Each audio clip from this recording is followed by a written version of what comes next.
Bonjour, je vais me présenter rapidement. Mon nom, c'est Roger Blanchette. Il s'est écrit sur le plan. OK. Je suis historien. Juste donner une idée, j'ai été le premier prof à enseigner ici, premier prof d'histoire à enseigner ici à Félix-Leclerc quand ça a ouvert. Puis pendant au moins 10 ans, je pense que j'étais le seul prof d'histoire qui enseignait ici. OK. Maintenant, j'enseigne plus au cégep, mais je donne des cours encore à l'université. Puis je donne des conférences un peu partout. Puis j'ai écrit des livres aussi sur l'histoire de l'Outaouais, puis c'est tout ça. OK.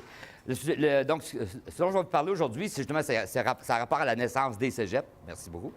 À la naissance des cégeps. Comment je dirais ça? Dans n'importe quelle société, un système d'éducation, ça sert à enseigner, bien sûr, là, mais en bout de ligne, le résultat, ça peut seulement être deux choses. Okay? Le résultat d'un système d'éducation, ça peut diviser une société ou ça peut unir une société en donnant une espèce d'identité commune à tout le monde. Au Québec, ce qu'il faut savoir, c'est que de 1840 jusqu'aux années 1960, le système d'éducation qu'il y avait au Québec servait à diviser la société. Et il divisait la société. À partir des années 60, au début des années 60, il y a toute une réforme qui va se mettre en place avec comme objectif déclaré, justement, d'unir plus la société. Et la création des cégeps s'inscrit là-dedans. Et on va le voir tantôt, là, le cégep était vu comme la chose la plus importante de la réforme de l'éducation qui va être faite dans les années 60. Donc, pour juste donner une idée comment je vais procéder, je vais commencer par expliquer le système qu'il y avait avant, justement. Okay? Parce que si on veut comprendre le changement, la révolution que la création des cégeps a apporté, il faut savoir qu'est-ce qu'il y avait avant. Donc, je vais expliquer le système qu'il y avait au début, là, de 1840 jusqu'à 1960. Ensuite, je vais expliquer justement pourquoi il y a eu cette réforme-là dans les années 60, comment ça s'inscrit, c'est quoi le rôle des cégeps dans ce changement-là. Et finalement, je vais prendre une partie du temps à la fin pour parler plus spécifiquement de l'Outaouais. Okay?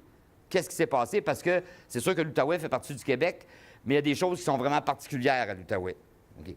Et notamment dans l'éducation, on va le voir aussi. Donc, ça va être un peu comme ça que je vais procéder. Ça marche? Donc, si on part, je ne remonterai pas au déluge. Là. Okay. Le point de départ, c'est 1840. Pourquoi 1840? En passant, j'imagine que vous avez tous déjà suivi des cours d'histoire. Là. Okay? Tant qu'on étudie l'histoire du Québec, sur n'importe quoi qu'on étudie en histoire du Québec, il y a une date importante. Okay? Si on veut comprendre. Si on veut comprendre, il y a une date importante. Cette date-là, c'est 1837. Toute l'histoire du Québec, là, un peu comme aux États-Unis, par exemple, si tu veux comprendre l'histoire, ce qui se passe aux États-Unis, il faut que tu te réfères nécessairement à la guerre d'indépendance et à la guerre de sécession. Okay? Sinon, tu ne comprends rien de la société américaine d'aujourd'hui. Bien, pour le Québec, c'est la même chose. Si tu ne comprends pas 1837, tu ne peux rien comprendre de la société québécoise, parce que c'est le point de départ. Okay? Et notamment, pour l'éducation, c'est essentiel de comprendre ce qui s'est passé en 1837. Bon, qu'est-ce qui s'est passé en 1837? J'espère que vous le savez, là. Non, OK, on part de loin. OK, c'est ce qu'on appelle les patriotes. Ça va être leur fête bientôt, là, vous allez avoir congé. Là. Au moins, vous allez savoir pourquoi vous avez congé. C'est au mois de mai, la fête des patriotes. Bon, OK, je ne rentrerai pas trop dans les détails parce qu'on va en avoir jusqu'à demain. Là. Mais disons, ce qui se passe en 1837, c'est ce qu'on appelle la rébellion, ou le soulèvement, ou les événements de 1837, dépendamment des livres, on utilise des mots différents, là. Mais disons la rébellion de 1837. Okay? La rébellion de 1837, et ça implique quelqu'un de l'Outaouais, c'est Louis-Joseph Papineau, okay? Qui était le chef des Patriotes. Okay? Comme je ne raconterai pas tous les événements, là, parce que ça sera trop compliqué, mais en gros, là, rapidement, c'est des Patriotes, des Canadiens qui se révoltent pour obtenir l'indépendance. De ce qui s'appelait à l'époque le Bas-Canada, là, mais c'est le Québec. Okay? Il faut comprendre qu'au début du 19e siècle, là, tous les pays d'Amérique, autant d'Amérique du Sud que d'Amérique du Nord, tous les pays d'Amérique au début du 19e siècle ont obtenu leur indépendance. Tous les pays, sauf le Québec. Le seul qui n'a pas réussi, c'est le Québec. Okay? Donc, la révolte des Patriotes, il y a eu plusieurs batailles, là, Saint-Denis, Saint-Charles, Saint-Eustache, etc. Okay? Mais là, le lien avec l'éducation, finalement, ils vont être écrasés, là, on s'entend. Okay? C'est pour ça que la seule révolution qui n'a pas fonctionné, c'est la nôtre. C'est que les patriotes vont être écrasés, il va y avoir plusieurs centaines de morts, plusieurs centaines qui vont être exilés en Australie, notamment. Okay? Plusieurs qui vont être pendus. Je ne sais pas s'il y en a qui ont vu le film de Falardeau, là, 15 février 1839. Bien, 15 février 1839, c'est ça, c'est la pendaison des 12 patriotes qui ont été pendus ce moment. OK? Donc, c'est ça qui se passe. Et pour comprendre le système d'éducation là, du Québec jusqu'en 1960, il faut partir de là.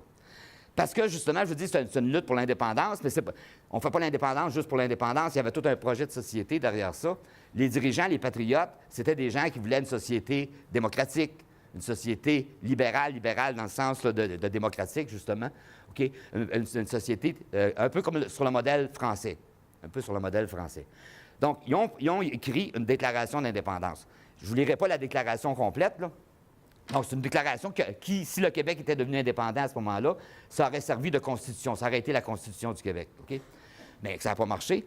Sauf qu'en part de la déclaration d'indépendance, il y a 2 articles qui étaient très importants. Vous allez comprendre, c'est pour ça que, pour comprendre le système d'éducation, il faut partir de là.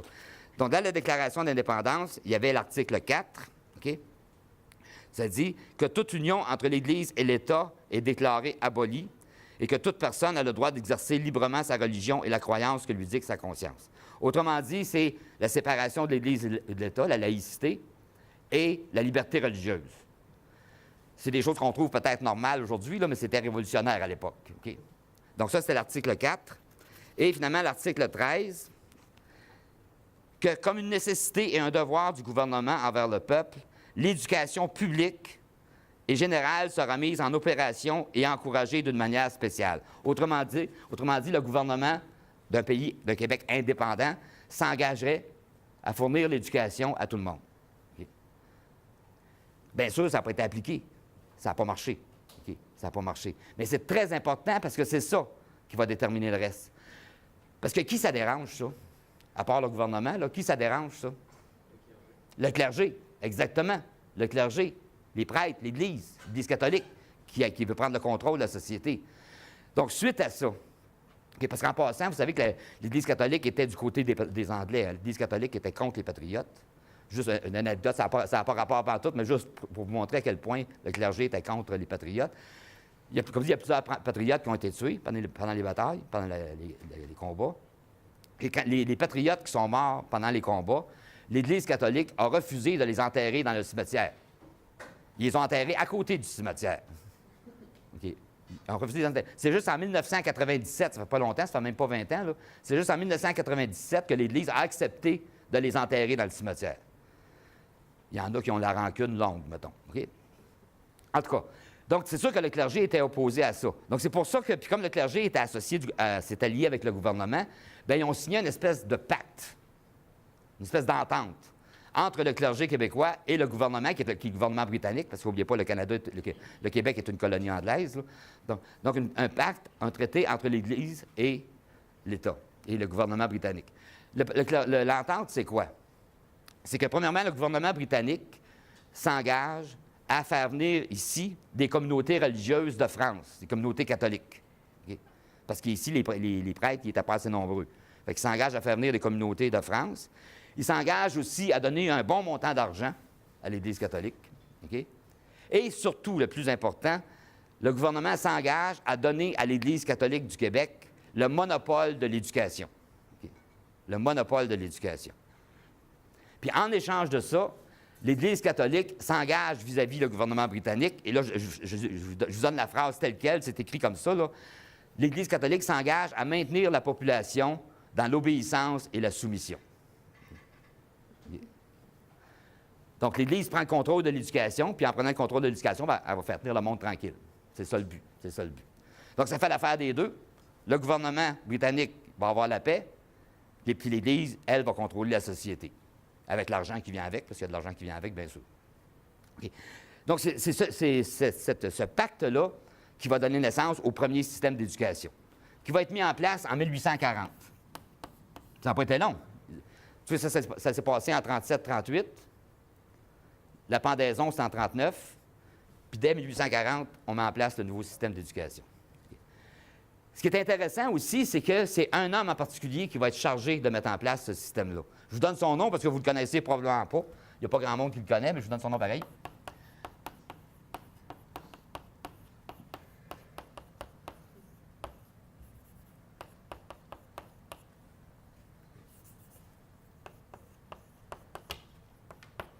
Charles Dewey Day. Okay? Pourquoi je vous donne son nom? C'est que c'est un gars de Hull. Charles Dewey Day, c'est un avocat de Hull, OK, qui était l'avocat de toutes les grandes compagnies de l'époque, Philemon Wright, puis cette gang-là, là, c'était leur avocat. OK? Il détestait, puis le mot détester n'est pas exagéré, là, il détestait les francophones. OK? Il détestait les francophones. En plus de ça, au procès là, de 1839, le 15 février 1839, là, les 12 qui ont été pendus, là, c'est lui qui était procureur de la couronne. C'est lui qui a fait pendre les patriotes. OK? Il voulait en faire pendre 4000. OK? Mais là, on dit, exagère pas quand même. Là. Puis qu'il en a pendu juste 12. OK? Puis pour le récompenser de ses bons services, on lui a donné le mandat de mettre en place le système d'éducation. OK? De mettre en place le système d'éducation.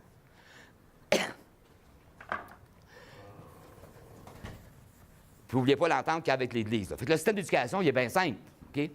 C'est que, premièrement, c'est un système d'éducation confessionnel. OK? OK? Donc, exclusivement catholique ou exclusivement protestant. Deux systèmes complètement séparés. Là.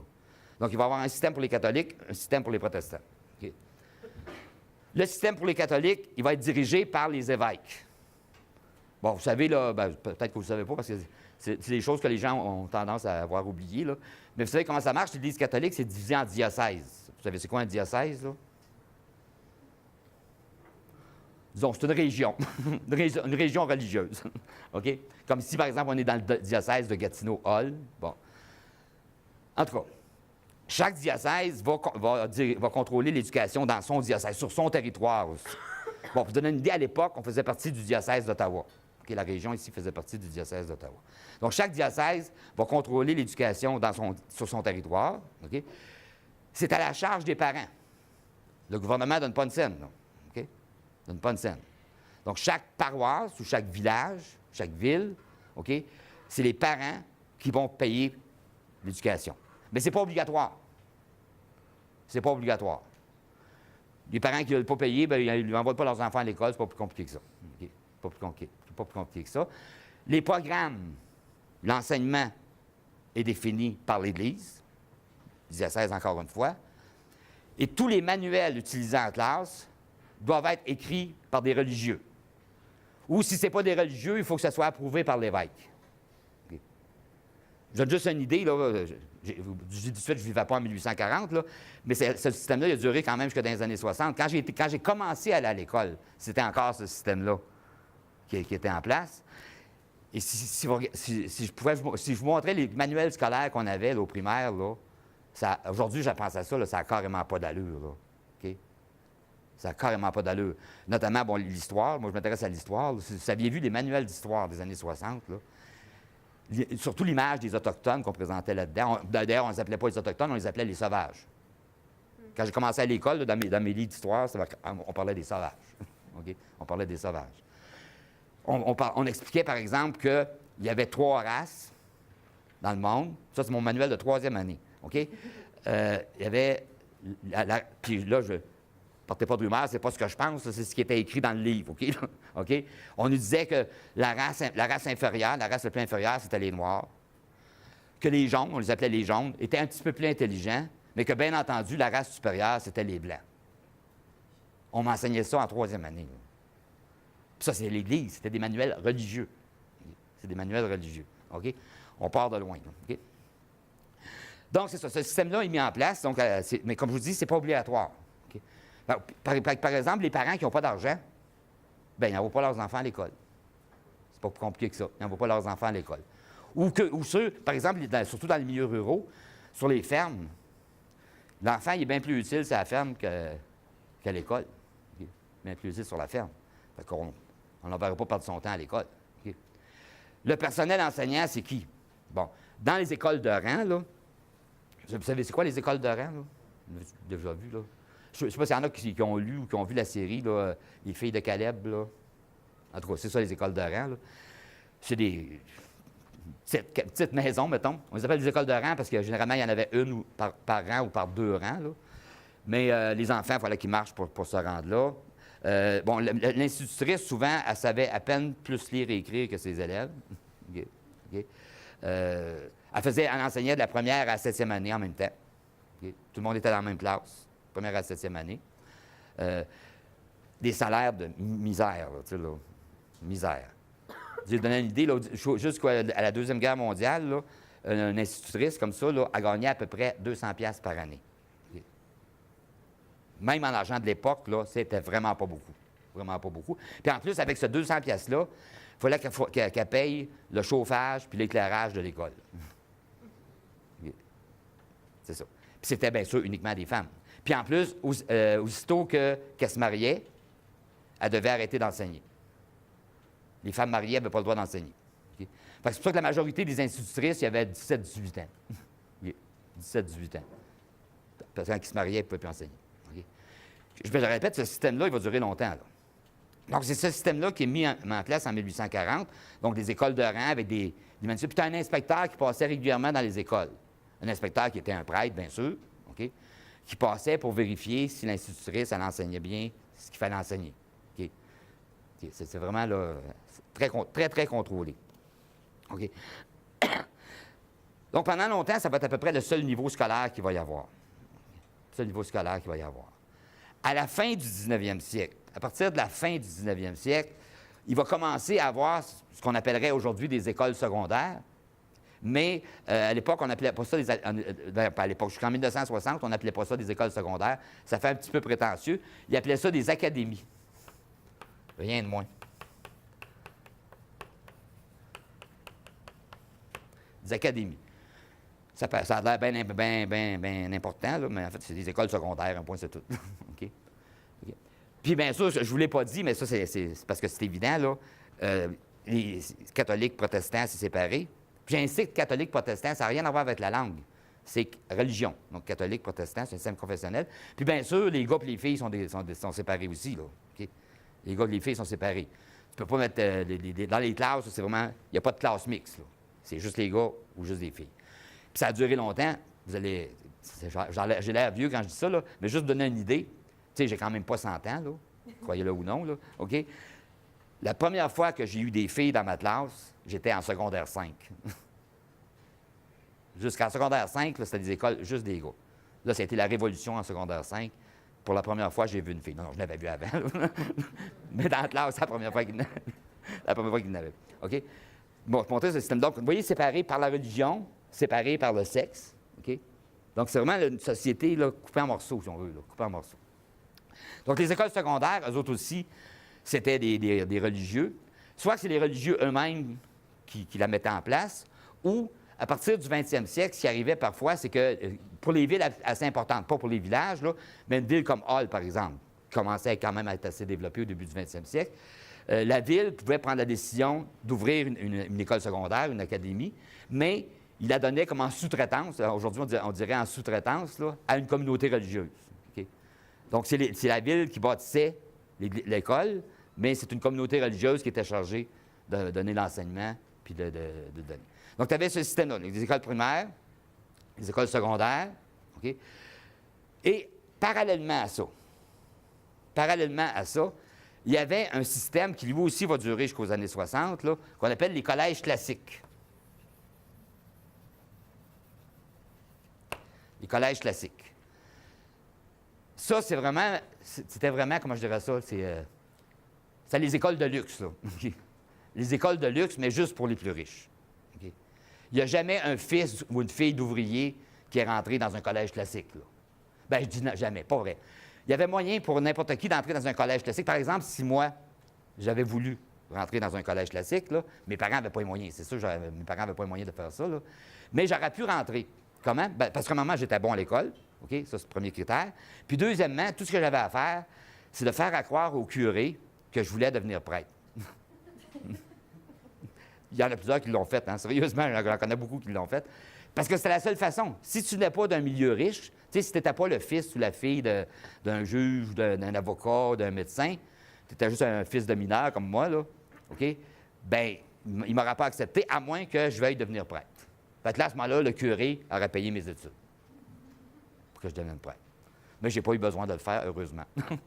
OK? Mais il y en a beaucoup qui l'ont fait, qui ne sont jamais devenus prêtres. Ils ont fait à croire, toute leur cour faisait à croire qu'ils voulaient devenir prêtres. Une fois que leur cours était fini, on dit bye, on s'en va. Il y en a beaucoup qui l'ont fait. Donc, mais les collèges classiques, ça, c'était vraiment particulier. C'était un enseignement d'une très, très, très, très grande qualité. Parce que ça, faut l'admettre, là. L'enseignement dans les collèges classiques, c'était quelque chose. C'était vraiment quelque chose. Là. C'est une qualité, c'est de très, très grande qualité. OK? Mais c'était réservé à vraiment une petite élite, là. Vraiment un petit groupe. OK? Et le collège classique, et ça, c'est important, c'était la seule façon d'entrer à l'université. OK? Si tu ne passais pas par le collège classique, c'était impossible de rentrer à l'université. Il n'y avait pas d'autres portes d'entrée à l'université. Là. Quelqu'un qui passait par le secondaire, par exemple, là, ou qui faisait l'enseignement ordinaire, entre guillemets, là, c'était impossible de rentrer à l'université. Okay? Il fallait absolument passer par le collège classique. C'est pour ça, juste donner une idée, en 1960, donc jusqu'à la fin de ce système-là, là, quand ce système-là va changer, en 1960, il n'y a même pas 3 de la population du Québec qui avait accès à l'université. Même pas 3 okay? Même pas 3 C'est vraiment, là, catastrophique. Juste une petite parenthèse sur les universités. Ça va être comme ça jusque dans les années 80. Là. Il y avait, pour la population du Québec, bon, la population du Québec en 1960, c'était à peu près 90 francophones, puis 10 anglophones. Okay? Les 10 anglophones avaient 3 universités au Québec, pour eux autres. L'Université McGill, l'Université Concordia, puis l'Université Bishop. Les 90 de francophones avaient aussi 3 universités. Okay? Il y avait 3 universités, Montréal, Québec et Sherbrooke. Mais Sherbrooke, ça ne faisait pas longtemps, ça a été fondé juste en 1953. Okay? Donc, il y avait exactement le même nombre d'universités, mais un pour 10 de la population, puis l'autre pour 90 de la population. Donc, quand je vous dis, c'est un système vraiment là, qui divisait, là, c'est à ce point-là. Là, okay? C'est à ce point-là. Donc, il y avait, primaire, secondaire, classique. Et il y avait aussi, toujours dans le système d'avant 1960, là, il y avait des écoles, comment je dirais ça, des écoles spécialisées. Spécialisées, le mot peut-être pas juste, disons, appelons ça plutôt des filières. Mais des filières cul-de-sac. C'est-à-dire que quand tu rentrais là-dedans, tu étais coincé là, tu ne pouvais pas sortir. OK? Tu avais, par exemple, les écoles d'agriculture. Bien, c'est un peu normal. Là. La majorité de la population était rurale. Jusqu'à la Deuxième Guerre mondiale, là, la majorité de la population était rurale. Il y avait des écoles d'agriculture. Par exemple, ici, dans la région, ce qui est aujourd'hui le Collège Saint-Alexandre, là, avant d'être le Collège Saint-Alexandre, c'était une école d'agriculture. Ça a été fondé par une communauté qui s'appelle les Spiritains. Okay? Et l'enseignement, ça se faisait dans une érablière. Fait que la polyvalente, l'érablière, c'est ça. C'est tout relié à cette communauté religieuse-là, les Spiritains. Ça, c'était une école d'agriculture. Bien sûr, c'était réservé aux gars. Okay? C'est sûr, il n'y avait pas de filles là-dedans. Là, okay? École d'agriculture. Il y avait aussi, pour les filles, des écoles d'art ménager.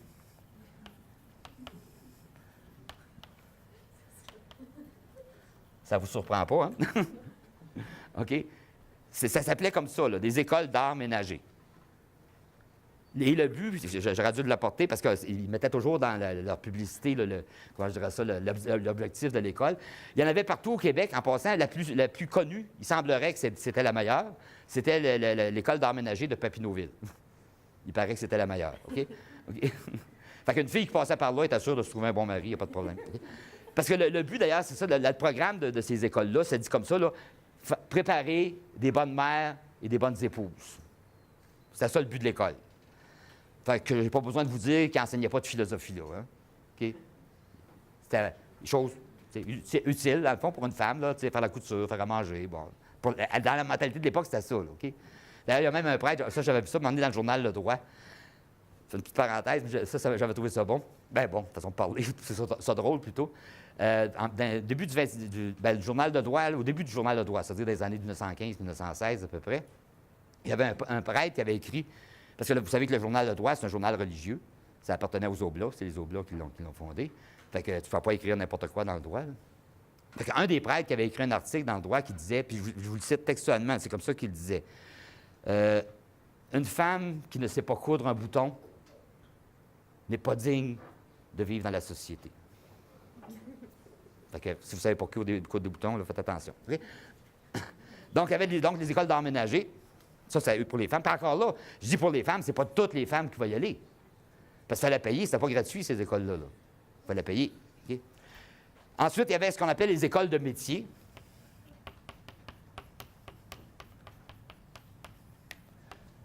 Les écoles des métiers, bon, c'est les métiers là, traditionnels, si vous voulez, maçon, charpentier, menuiserie, c'est ce genre de métier-là. Là.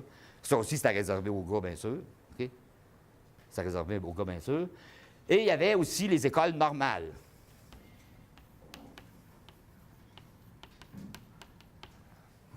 Toutes ces écoles-là, là, il y en avait ici à Hall. Là. Parce que tout ce genre d'écoles-là, là, il y en avait uniquement dans les villes. Puis les villes d'une certaine importance. Il n'y en avait pas dans toutes les villes. L'école normale, vous savez, c'est quoi? Il n'y a pas d'école normale puis d'école anormale, là. C'est pas ça. L'école normale, c'était là où on formait justement les futures enseignantes. Là. Je dis enseignantes parce que c'était juste des femmes, là. OK? C'est à partir du début du 20e siècle. Avant le 20e siècle, il n'y avait pas vraiment de formation. Là, c'était n'importe qui, là, qui enseignait. Mais là, à partir du début du 20e siècle, on va exiger une formation de 2 ans.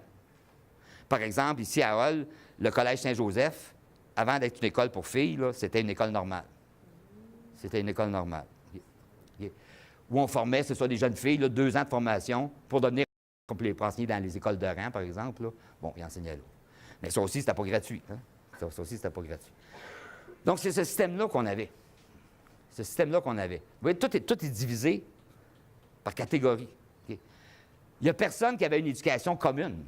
Okay? Tu sais, les gens qui étudiaient au collège classique, leur formation n'avait rien à voir, rien en commun avec les autres formations. Okay? Donc, il n'y a personne au Québec. Tu sais, autrement dit, chacun était confiné dans un domaine bien précis.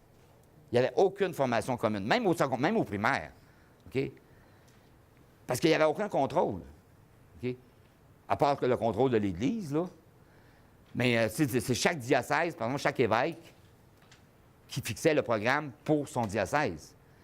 Fait qu'on ne peut pas dire, par exemple, qu'il y a une formation commune pour les élèves québécois. Il n'y en avait pas. Okay? C'était vraiment divisé comme ça, en silos. Okay? Fait que ça, comme je disais tantôt, c'est un système d'éducation qui visait vraiment à diviser la société. T'sais? À diviser la société. Et c'est vraiment intégré. T'sais? Dans le sens que, comme juste entre les gars et les filles, premièrement, c'est vraiment deux mondes à part, vraiment 2 mondes complètement à part. Ensuite, bon, catholique, protestant, parce que les protestants, eux autres, avaient un autre système. Le système protestant était beaucoup meilleur. Beaucoup meilleur. Parce qu'il y avait l'argent. Eux autres, il y avait l'argent. Fait que leur système était bien meilleur que le système catholique. Okay? Mais ça divisait, donc, hommes-femmes, protestants, catholiques, mais même par métier. T'sais. Même par métier. Tu sais, aujourd'hui, par exemple, là, ben, on peut regarder dans la classe, là, puis il y a le problème parmi vous autres, il y en a qui viennent de tous les milieux possibles. Là, de tous les milieux possibles, et c'est normal. C'est normal. C'est normal.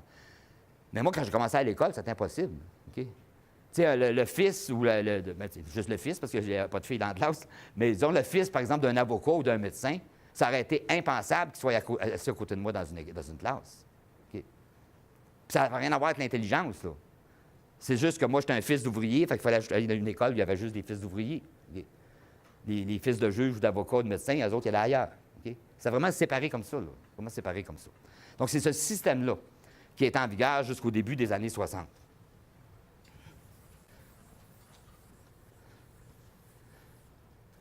Ce qui fait que, justement, si on revient, on met la date de 1960, là, parce que c'est là que ça va changer. Là. En 1960, la population du Québec était la moins scolarisée en Amérique du Nord. Il y a un seul groupe en Amérique du Nord qui était moins scolarisé que les Québécois, c'était les Noirs aux États-Unis. C'était les Noirs aux États-Unis. D'ailleurs, un des livres les plus populaires qui a été publié dans le début des années 60, de Pierre Vallière. Vous connaissez le livre de Pierre Vallière? Non? C'est un livre, d'ailleurs, qui a été un peu un déclencheur de la Révolution tranquille. Là. Ce livre-là, ça s'appelait « Nègre blanc d'Amérique ». Nègre blanc d'Amérique, c'était les Québécois. Parce que le mot nègre, c'est le mot qu'ils utilisaient pour parler des Noirs aux États-Unis. Là. Donc, le livre, c'était « Nègre blanc d'Amérique », autrement dit, les Québécois francophones étaient traités comme les Noirs aux États-Unis. C'est vrai, c'était la réalité, c'est pas imaginé. Okay? Et le système d'éducation qui avait contribué à ça. Oui, c'est ça. Donc, on était très, très peu scolarisés. Écoutez, toujours en 1960, il n'y a même pas 15 de la population qui avait terminé son primaire. Je ne parle pas de secondaire, là, qui avait terminé son primaire. La population francophone, encore une fois. Les anglophones, c'est complètement différent.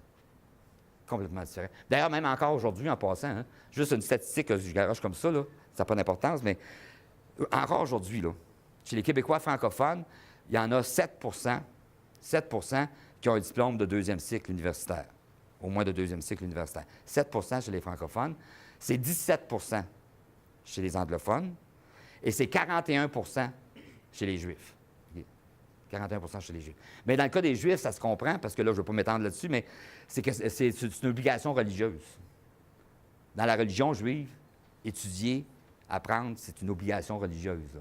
Fait que ça fait partie de leur culture. C'est comme automatique pour eux autres. Là. Automatique pour eux autres. Mais les francophones, on part de loin.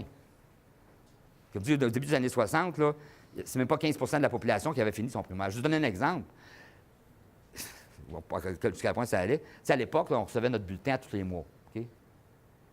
À tous les mois, on avait un bulletin à l'école. Puis là, il fallait le faire signer par nos parents. Okay? Fait que pendant toute mon primaire, pour me vanter, mais j'étais pas mal toujours au premier de classe, fait que j'étais fier de mon bulletin. Fait que je l'amenais chez nous. Puis mon père, j'avais l'impression qu'il le regardait, tu sais, OK? Puis il griffonnait une signature à peu près indéchiffrable, là, OK? Mais il me disait jamais rien. Il me disait jamais rien. C'est juste, vous allez me trouver niaiseux, là, mais c'est juste bien plus tard que j'ai réalisé pourquoi il disait rien, c'est qu'il savait pas lire. OK? Il savait pas lire, il n'avait jamais appris à lire. Fait qu'il réussissait à griffonner son nom, il avait réussi à apprendre à griffonner son nom, mais il ne savait pas lire. Il ne savait pas lire. En tout cas, bien, puis c'était pas un cas unique, là. C'était pas un cas unique. C'était très, très répandu, des choses comme ça. Donc, ce système-là, comme je vous dis, ça va se perpétuer, ça va se perpétuer. Ça va commencer, il va commencer à y avoir des protestations, disons, appelons ça comme ça, à partir de la Deuxième Guerre mondiale. Là, okay? À partir de la Deuxième Guerre mondiale. Bon, premièrement, la population va s'urbaniser de plus en plus. Il y a vraiment un déplacement de population là, à partir de la Deuxième Guerre mondiale. Un petit peu à partir de la Première, mais surtout à partir de la Deuxième Guerre mondiale. Il y a de plus en plus de gens qui vivent dans les villes. Donc, c'est sûr que, par exemple, pour le prêtre, pour les clergés, c'est plus difficile d'avoir le contrôle sur la population en ville qu'en campagne. Dans un village, là, tout le monde connaît ta vie. Hein? OK? En ville, bien, c'est plus possible de passer un peu plus inaperçu, si on veut. Parce qu'il ne faut pas oublier aussi, juste pour revenir là-dessus sur l'Église, bon, là, je vous explique que l'Église contrôlait l'éducation, mais il ne contrôlait pas juste l'éducation. Il contrôlait les hôpitaux aussi. Okay? Tous les hôpitaux appartenaient à l'Église catholique. C'est des communautés religieuses. Fait que si tu veux te faire instruire, tu as besoin, il faut que tu sois en bon terme avec le curé. Si tu es malade et que tu veux te faire soigner, il faut que tu sois en bon terme avec le curé aussi. Okay?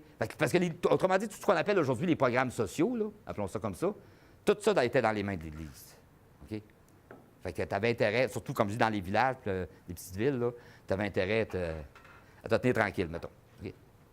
Mais comme je dis, à partir de la Deuxième Guerre mondiale, ça change un peu. Autre facteur aussi qui va jouer énormément, okay? C'est que, par exemple, dans les années 40, pendant la guerre, justement, de 40 à 44, là, exceptionnel, parce qu'on avait toujours des gouvernements très conservateurs qu'il y avait au Québec. Mais dans les années 40, il va y avoir un gouvernement très particulier qu'on appelle le gouvernement Godbout.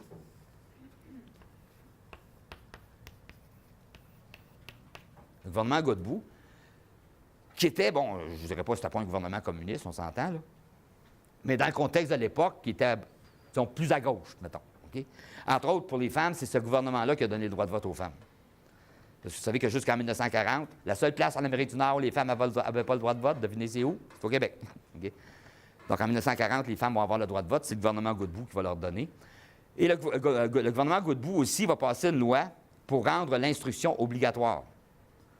Parce que jusqu'à ce moment-là, je le répète, c'était la liberté des parents. Okay? Et ça, d'ailleurs, l'Église, les prêtres le traitaient de communiste, Godbout. Tant qu'il a passé la loi pour rendre l'instruction obligatoire, il s'est fait traiter de communiste par les évêques. Okay? Parce qu'il disait qu'il brimait la liberté des parents. Donc, envoyer ses enfants à l'école, c'était brimer la liberté des parents. C'est un point de vue, mettons. Donc, il y a une loi qui rendait l'instruction obligatoire jusqu'à l'âge de 16 ans. Okay? Jusqu'à l'âge de 16 ans. Mais ce gouvernement-là, il va durer à peine 4 ans. Il va être battu en 1944. En tout cas, si on se fie au document de l'époque, puis au programme du parti en question, s'il avait été réélu, on peut penser, on peut croire, on ne le saura jamais, là, mais on peut imaginer qu'il y aurait eu vraiment une vraie réforme de l'éducation. Là, okay? Mais il n'a pas eu le temps de le faire, il a été battu en 1944, et celui qui va le remplacer, C'est un nom que vous connaissez probablement. Ben, je dis ça peut-être. C'est le gouvernement Duplessis.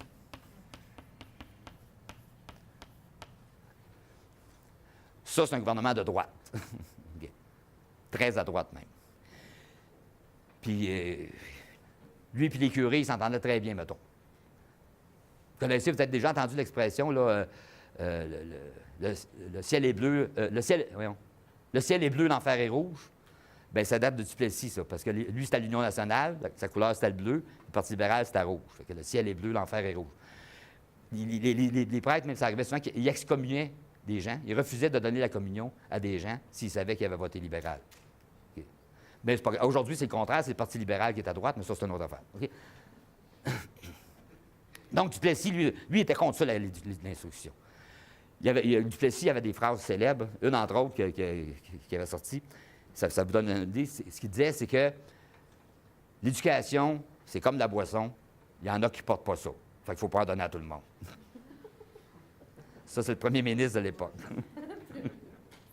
OK? Fait que je n'ai pas besoin de vous dire que lui, là, les réformes dans l'éducation, il n'y en a pas question. OK? Puis comme dit, il était soutenu par le clergé. OK? Vous avez peut-être déjà entendu l'expression, parce qu'on en parle souvent dans les journaux ou dans les médias, parce que ce n'est pas réglé encore, là. Les enfants de Duplessis. Avez-vous déjà entendu ça? C'est que Duplessis, là, quand on parle des enfants de Duplessis, là, c'est lui. Bien, ce n'est pas ses vrais enfants, parce qu'il est impuissant, mais ça, c'est une autre affaire. Mais les enfants de Duplessis, c'est des enfants qui étaient nés de femmes célibataires, okay? De femmes célibataires. Puis c'était des communautés religieuses. Je dis que les hôpitaux appartenaient à des communautés religieuses, donc c'était des religieuses. Donc, quand une femme qui accouchait d'un enfant, une femme qui n'était pas mariée, là, qui accouchait d'un enfant, elle n'avait même pas le temps de voir son enfant. Les religieuses partaient avec le bébé. Les religieuses partaient avec le bébé. Puis soit ils vendaient à des Américains. Il y a plusieurs dizaines de milliers de bébés qui ont été vendus à des Américains comme ça. Ou bien on les enfermait dans ce qu'on appelait des asiles. Okay? Il y avait des asiles, c'était des hôpitaux pour les fous, okay? Des supposés fous. Fait que les enfants, ou bien on les vendait, ou bien on les enfermait là-dedans. Fait que les enfants, ils grandissaient dans un asile pour fous, entourés de fous. Okay? Okay. C'est ça, les enfants de Duplessis. Et ces enfants-là qui sont devenus adultes maintenant, là, il y a toute une poursuite contre le gouvernement puis contre l'Église là, pour être dédommagés pour ça. Là. Mais c'est ça. Mais ça vous donne une idée du genre de gouvernement que c'était. Là. Okay? Puis ce gouvernement-là, je le répète, il va être au pouvoir jusqu'en 1960. Là. Duplessis va être au pouvoir jusqu'en 1960. Juste une petite anecdote aussi. Moi, j'ai commencé à l'école, j'ai l'air vraiment vieux, ça. Mais j'ai commencé à aller à l'école l'année où Duplessis est mort. Mais c'est pas de ma faute, c'est pas moi qui l'ai tué, là. Mais j'ai commencé à l'école l'année de sa mort. Puis c'est vraiment drôle. C'est drôle, hein? On a des mémoires comme ça, il y a plein de choses qu'on oublie, mais il y a comme des choses qui n'ont pas d'importance, mais qui restent dans notre mémoire. Quand j'ai commencé à l'école, c'était au mois de septembre, bien sûr, là, comme d'habitude. Puis là, c'est ça, c'était la première ou la deuxième journée de classe en première année. Puis moi, j'étais assis en avant, là, un siège en avant comme ça, mais juste à côté de la porte. OK? Puis je me souviens très bien, j'ai encore l'image en tête. Là, OK? À un moment donné, le directeur d'école cogne à la porte, puis il rentre dans la classe. Puis là, il y avait une face, moi, je l'ai vu avec les yeux d'un enfant de 5 ans. Là, OK? Il avait l'air vraiment de décrisser de la vie, comme on dit. Là, OK? Fait que là, il rentre dans la classe. Puis là, moi, comme j'étais juste en avant, j'ai entendu ce qu'il disait. Il a dit à l'institutrice, qui venait d'apprendre la mort du premier ministre, que Duplessis venait de mourir. Puis là, dessus, il avait la face comme ça. Puis je me souviens très bien de l'image. Quand il a dit ça à l'institutrice, l'institutrice, la première réaction qu'elle a eue, elle a eu le sourire fendu jusqu'aux oreilles. Ça vous donne une idée. Okay. Donc, c'est ça. Donc, Duplessis, lui, comme dit, Duplessis, il favorisait encore plus l'Église, autrement dit. Là. Il a créé des écoles de métier, des études, mais aucune scène dans l'éducation, parce que pour lui, l'éducation, c'était pas important. Puis encore une fois, ça relevait, c'est l'affaire des parents. Fait que le gouvernement n'avait pas d'affaire à se mêler de ça. Pas d'affaire à se mêler de ça. Donc, il meurt, heureusement. Et c'est après lui. Ah oui, j'ai autre chose que je veux mentionner aussi. Donc, comme je vous dis, il y avait quand même des gens qui commençaient à critiquer, parce que Duplessis, c'est un régime autoritaire, mais il y avait quand même des gens qui commençaient à critiquer. Et un événement, pas un événement, mais un phénomène qui va jouer. On sous-estime souvent l'importance que ça va avoir dans l'histoire du Québec. C'est l'apparition de la télévision. L'invention de la télévision dans les années 50, on peut dire que c'est une des causes de la Révolution tranquille. Okay? Aujourd'hui, la télévision, il n'y a plus personne qui la regarde, là, mais dans les années 50, ça a été une révolution. Okay? Une révolution. Parce que la télévision, pour une population comme la population québécoise, qui majoritairement n'était pas éduquée, OK, qui ne lisait pas, OK, qui lisait pas, la télévision, ça a été comme un rayon de soleil tout d'un coup, là. Tout à coup, à la télévision, on voyait, par exemple, ce qui se passait en Europe, ce qui se passait en Afrique, ce qui se passait en Asie. Tout une information auquel la population avait aucun accès avant, là. Une émission, entre autres, je vous la donne comme ça, mais cette émission-là, là, c'est probablement l'émission la plus importante qu'il y a eu dans toute l'histoire de la télévision québécoise, là. Ça s'appelait Point de mire. Okay? Point de mire, c'était dans les années 50. C'est rien, là. C'était un gars comme moi, là, qui était là, avec un tableau exactement comme celui-là, puis une craie, puis qui expliquait les choses. Okay? Qui expliquait, par exemple, parce qu'à l'époque, l'électricité, ça appartenait tout à des compagnies privées. Puis lui, il expliquait, par exemple, que les Québécois se faisaient fourrer avec ça, puis que le gouvernement devrait nationaliser l'électricité. Bien, ça va déboucher sur la création d'Hydro-Québec. C'est son émission qui a contribué à ça. Il expliquait aussi, des événements internationaux. Par exemple, un des événements majeurs là, de la fin des années 50, c'est la guerre d'Algérie. OK? Normalement, on n'aurait jamais entendu parler de ça ici. Okay? Bien, lui, il a pris plusieurs émissions pour expliquer c'était quoi la colonisation française, pourquoi les Algériens voulaient leur indépendance, etc. Là. Mais là, c'est toutes des choses auxquelles la population n'aurait jamais eu accès autrement. Okay? Et ça va donner justement le goût à la population d'être informée, d'apprendre. Okay? D'autant plus qu'à cette époque-là, pour la première fois, la majorité de la population du Québec, c'est-à-dire presque 65 de la population du Québec, va avoir moins de 25 ans. Okay? Moins de 25 ans. Donc, on a une population qui est jeune, okay? Qui s'ouvre au monde, en partie grâce à la télévision, OK? Puis qui a le goût d'apprendre, qui a le goût de s'informer, qui a le goût de s'éduquer. Donc, tout le système qui existait depuis 1840, là, on va commencer à le remettre en question. OK? Puis l'Église, on commence à l'avoir de travers quelque part. Là, OK, là? Les curés, c'est sûr que les curés ils vont tout faire pour essayer d'écraser ça, là, mais à un moment donné, la marmite, elle va sauter. Là. À un moment donné, la marmite, elle va sauter. Puis ça va sauter justement en 1960 avec le gouvernement Lesage.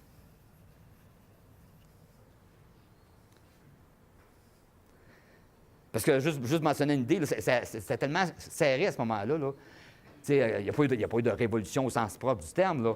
Mais comme dit l'Église puis Duplessis voulaient se donner au pouvoir. Juste, je me souviens de l'élection de 1960, encore une fois, c'est cette année-là. Je me souviens d'avoir vu mon père partir pour voter avec un bat de baseball. OK.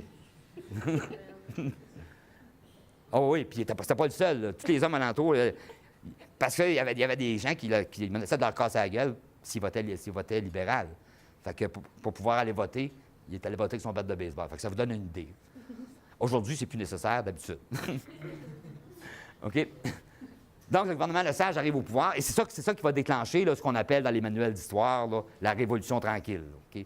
Toujours une expression que j'ai trouvée bizarre, par exemple, parce que il me semble qu'une révolution puis tranquille, ça ne marche pas ensemble. Là. En tout cas, c'est ce qu'on appelle la révolution tranquille. OK? Et dans le programme, justement, le début de la révolution tranquille, il y a deux choses majeures. Puis il y en a une, dans les deux choses majeures, il y en a une qui était considérée encore plus importante que l'autre. Donc, il y avait, comme je disais tantôt, la nationalisation de l'électricité. Ça, c'était un des aspects majeurs de la Révolution tranquille, et c'était essentiel. Parce que, juste donner une idée par rapport à ça, là, la plus grosse compagnie d'électricité au Québec, c'était la compagnie de Gatineau ici, la Gatineau Power. Okay? C'était la plus grosse compagnie d'électricité. Mais les gens de Gatineau, ils n'avaient pas le droit d'avoir l'électricité. On était là où la plus grosse compagnie, mais les gens de Gatineau n'avaient pas l'électricité. Parce que la Gatineau Power vendait son électricité à des villes ontariennes parce que ça y rapportait plus. Mais les gens d'ici n'avaient pas l'électricité. Okay? Donc, ils n'engageaient jamais un francophone. Hein? Dans aucune compagnie électrique, il n'y avait jamais eu un francophone d'engagé. Okay? Fait que ça, c'était un des objectifs majeurs, la Révolution tranquille, nationaliser l'électricité. Mais avec ça, okay, ça allait ensemble. Nationaliser l'électricité, ça voulait dire aussi rendre l'éducation accessible. Parce que si on veut que les francophones puissent travailler justement dans ces compagnies-là, il faut qu'il y ait la formation pour ça. Ce n'était pas le seul but, mais c'en était un. Donc, le deuxième aspect, c'était justement une réforme de l'éducation. Donc, quand on parle de révolution tranquille, là, essentiellement, c'est ces deux choses-là. Nationalisation de l'électricité et réforme de l'éducation. Et le plus important, ce qui était jugé par tout le monde comme étant la chose la plus importante, c'était la réforme de l'éducation. C'était vraiment la clé. Okay? La clé. Donc, autrement dit, changer ce système-là, là, qui datait de plus de 100 ans. Là, qui datait de plus de 100 ans. juste donner une idée, jusqu'à ce moment-là, il n'y avait même pas de ministère de l'Éducation. OK? Pour dire à quel point on considère que ce n'était pas important, il n'y avait même pas de ministère de l'Éducation. Moi, j'enseigne aussi l'histoire de l'Afrique, là, pas ici, mais juste donner une idée, tous les pays d'Afrique ont eu un ministère de l'Éducation avant que le Québec en ait un. Avant que le Québec en ait un. OK? Puis toutes les femmes des pays arabes ont eu accès à l'université avant que les femmes du Québec aient accès à l'université. C'est des choses qu'on a tendance à oublier, ça. OK? OK. Parce que j'en ai pas parlé, mais quand je parlais de l'université tantôt, là, non seulement c'est une petite partie qui avait accès, mais les femmes n'y avaient pas accès. Là. Sauf, à partir des années 40, on acceptait les femmes dans les facultés, par exemple, comme en littérature, choses comme ça. Là. Mais tu sais, des affaires comme la médecine ou le droit, là, non. Les femmes, pas d'affaires. Okay, pas d'affaires. Donc, c'est ça. Donc, il faut réformer le système. On va créer, premièrement, on va nommer un ministre de l'Éducation, mais il n'y a pas de ministère encore, mais on va nommer un ministre de l'Éducation pareil. Je vous donne son nom parce que ce bonhomme-là, là, c'est rare que je vende des ministres, là, mais celui-là, il mérite d'être vanté. OK? C'est Paul Gérin-Lajoie.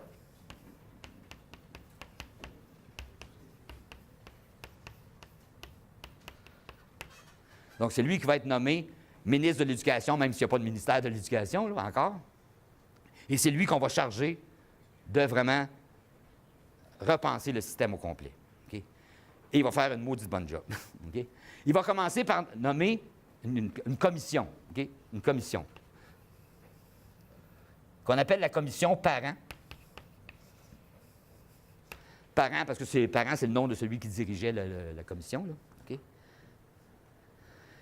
Puis il va leur donner carte blanche. Okay? Il va leur demander, dans le fond, de penser un nouveau système d'éducation. Okay? Penser un nouveau système d'éducation. Mais ce qui est important, puisqu'il n'y a pas beaucoup de gouvernements après lui qui ont fait ça, c'est que souvent, quand on fait des réformes, je le sais, là, ça fait assez longtemps que j'enseigne, je ne sais pas combien de réformes de l'éducation que j'ai vécues, là, OK? Sauf que toutes les réformes qu'il y a eu depuis que j'enseigne, puis que vous avez probablement vécu, même au niveau où vous êtes, vous avez probablement déjà vécu 2 ou 3 réformes scolaires, là, OK? C'est que les réformes que j'ai vécues puis que vous avez vécues, ça a tout été pensé par des fonctionnaires, OK? Des fonctionnaires dans des bureaux à Québec qui n'ont jamais mis les pieds d'une classe de leur vie, là, OK? Et c'est eux autres qui dirigent le système scolaire, là, puis qui font des réformes, là, puis qui changent à tous les 3-4 ans parce qu'ils s'aperçoivent que ça ne marche pas, OK? Quand il s'est agi de réformer le système scolaire dans les années 60, ce n'est pas des fonctionnaires. Paul Gérin-Lajoie, il n'a pas dit à des fonctionnaires de s'occuper de ça. Okay? Il a nommé ce qu'on appelle, entre guillemets, là, des intellectuels, des penseurs. Okay? Okay? Pas des fonctionnaires. Là. Autrement dit, des intellectuels, des gens qui ont une vision de la société. Okay? Pas de la paperasse, là, qui ont une certaine vision de la société. Eux autres aussi, je donne leur nom parce que vous avez peut-être déjà vu leur nom. C'est considéré comme probablement les plus grands intellectuels québécois du 20e siècle. Là. Et c'est eux autres que Paul Gérin-Lajoie a chargé de penser le nouveau système scolaire. Je vous donne quelques noms, les plus connus. Là. Fernand Dumont, ça vous dit quelque chose? Non, pas grave. Mais ça, c'en est un.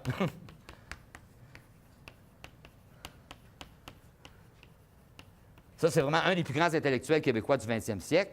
Jacques Grandmaison.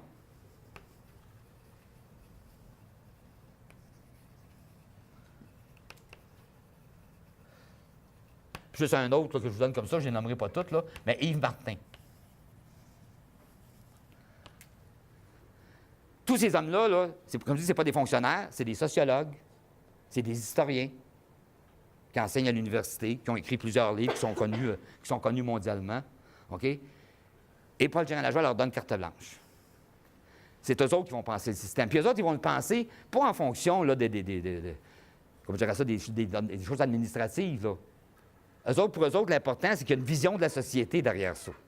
Pour eux autres, un système d'éducation, c'est pas juste d'apprendre à lire et écrire. Là, okay? Un système d'éducation, il y a un objectif social derrière ça. Okay? Donc, c'est ça qu'ils vont mettre là-dedans. Okay? Qu'ils vont mettre là-dedans. Donc, ils vont préparer leur rapport. Il va être déposé au gouvernement en 1964. Et ce qu'il y a de particulier, c'est que bon, vous le savez aussi bien que moi, là, des commissions, les gouvernements en créent régulièrement. Là, puis la plupart du temps, c'est juste pour passer le temps. Okay? Il faut faire des commissions, ça calme l'opinion publique un peu. On présente un rapport, on le met sur une tablette, puis on l'oublie. La majorité du temps, c'est ça. Encore aujourd'hui, là. OK? La majorité du temps, c'est ça. Les commissions d'enquête, ça ne sert à rien. OK? C'est juste pour calmer le monde un peu, puis après ça, on le met sur une tablette, puis on l'oublie. Ça, c'est une des rares fois, OK, où le gouvernement va vraiment mettre en application les recommandations du rapport. OK? Mettre en application les recommandations du rapport. En fait, toutes les recommandations vont être mises en application, sauf deux. Je vous le dirai. OK? Donc, c'est quoi les recommandations? Bien, c'est-à-dire qu'il y a deux objectifs fondamentaux qui étaient urgents de régler, là. C'est premièrement la démocratisation de l'enseignement et l'accessibilité. Okay. Donc, le nouveau système, le système de ce moment-là va être pensé en fonction de ça. Rendre le système démocratique, autrement dit, là, pas un système pour l'élite, puis un système pour les ouvriers, là, okay, un même système pour tout le monde, et l'accessibilité. L'accessibilité. L'accessibilité, ça veut dire quoi? Ça veut dire, premièrement, l'accessibilité économique, la gratuité. Okay? La gratuité. Tu sais, encore une fois, je raconte mon histoire, mais si ce système-là n'avait pas été mis en place, comme je dis, moi, j'ai commencé à l'école à le croiser des deux systèmes, là, mais si le nouveau système n'avait pas été en vigueur, là, je ne serais pas ici aujourd'hui, moi, là. Okay? Ben, j'aurais fait comme tous mes cousins et mes cousines avant moi. À partir de l'âge de 16 ans, je serais allé travailler à la mine où mon père travaillait. J'aurais peut-être réussi à me rendre jusqu'en 4e ou 5e année, mais pas plus que ça. Okay? Pas plus que ça. Okay? Si j'ai pu aller à l'école, c'est à cause de ce système-là, puis pas juste moi, là, tout le monde de ma génération. Là. Okay? On n'aurait jamais eu accès à l'école autrement. OK? Donc, c'est ça. Donc, démocratisation, donc accessible à tout le monde, et accessibilité. Accessibilité, ça veut dire accessibilité économique. Puis ce qui était proposé dans le rapport, c'était vraiment jusqu'à l'université, là, y compris l'université. Okay? En fait, la gratuité était acquise au primaire, au secondaire et au collégial. Okay? L'université, ça a bloqué là. Okay? Mais il reste quand même que l'université au Québec, c'est au Québec que ça coûte le moins cher en Amérique du Nord pour étudier. Okay? Juste donner une idée, là, si vous étiez aux États-Unis, là, juste pour aller dans une université ordinaire, là, parce que vous seriez à l'université aux États-Unis, vous seriez à l'université, là, ça vous coûterait 40 000 $ par année. Okay? Là, je ne parle pas des grandes universités, là. Juste une université bien ordinaire. Okay? Okay. Fait qu'au Québec, oui, c'est pas mais juste donner une idée, encore une fois, j'ai un de mes fils qui est allé à l'université. Il est allé étudier à l'université à Montréal. Bien, ça me coûtait moins cher à l'université à Montréal, y compris l'appartement et tout ça, là, ça me coûtait moins cher que s'il était allé étudier à l'université d'Ottawa. Okay. Puis qu'il avait resté chez nous. Okay. L'université en Ontario, ça n'a pas d'allure. Là. Ça n'a pas d'allure. Okay. Fait que oui, c'est pas gratuit au Québec, mais c'est pas mal mieux qu'ailleurs. Mais ça, c'était les recommandations. Donc, la gratuité, pour que ça soit accessible à tout le monde. Mais c'est bien beau que ça soit gratis. Il faut qu'il y ait des écoles. Tu as beau dire que ça ne coûte rien pour aller à l'école, mais s'il n'y a pas d'école à moins de 200 km de chez vous, c'est pas très pratique, mettons. C'est pas très pratique, mettons. Donc, l'accessibilité, ça va être aussi ça. Et ça, c'est peut-être un des reproches qui a été fait à ce système-là. Pas parce que c'était pas bon, mais parce que ça a peut-être été fait un petit peu trop vite. C'est la création des polyvalentes. Okay? Tu sais, je ne sais pas si vous êtes allé dans une polyvalente dans la région. N'importe quelle... Toutes les écoles secondaires de Gatineau, Hall, là, ils ont toutes été construits à ce moment-là. Okay? Toutes été construits à ce moment-là. Donc, c'est de construire des polyvalentes pour accueillir tous les étudiants avec un système de transport scolaire là, pour ceux qui habitaient plus loin, tout ça. Là. Donc, l'accessibilité géographique. Okay? L'accessibilité géographique. Ça, c'était les deux grands critères. Il y avait juste un petit problème, c'est qu'on manquait de profs. Okay? C'est bien beau créer des écoles puis la rendre accessible à tout le monde, mais ça peut aider si tu as un prof dans la classe. Ça peut être utile, on ne sait jamais. Okay? Puis il n'y avait pas de profs. Parce que les seuls profs qu'on avait, c'était les prêtres puis les religieuses qui enseignaient dans les collèges. Je ne vous dis pas qu'il n'y avait personne de compétent là-dedans. Là. C'est pas vrai. Il y en avait qui étaient très compétents. Là. Puis d'ailleurs, il y en a qui vont être engagés dans le nouveau système. Là, OK? Mais ils étaient loin d'être tous compétents. Okay? Parce que je vous disais tantôt qu'il y avait des écoles normales pour former les enseignants. Mais quand tu étais prêtre ou religieuse, tu n'avais pas besoin de passer par les écoles normales. Parce que juste le fait que tu sois un prêtre ou une religieuse, on prenait pour acquis que tu étais bon pour enseigner. Puis en plus, c'était du cheap labor, parce que les religieuses et les prêtres n'étaient pas payés. Okay? C'était du cheap labor. Fait qu'il y en a plusieurs qui vont, les plus compétents vont être engagés dans le nouveau système, mais il reste qu'on manquait de profs. Et je mentionne ça parce que c'est des choses qu'on a tendance à oublier, puis c'est pas si loin que ça, là, ça fait 50 ans. Là. Ça fait 50 ans. 50 ans d'histoire, c'est pas long. Okay? on va être obligé de faire venir des profs d'ailleurs. Je ne sais pas si vous connaissez, d'ailleurs, j'ai vu des affiches dans le journal, ça existe dans le corridor tantôt, ça existe encore. Aujourd'hui, par exemple, il y a plein de Québécois qui vont dans les pays, soit en Asie, en Afrique ou en Amérique du Sud, pour aider. Comme on appelle ça des coopérants. OK? Ça peut être aidé pour toutes sortes de choses. Là. Il y en a beaucoup de jeunes Québécois, de jeunes étudiants québécois qui font ça. Là. Mais dans les années 60, c'est le contraire. C'est les étrangers qui venaient ici comme coopérants. OK?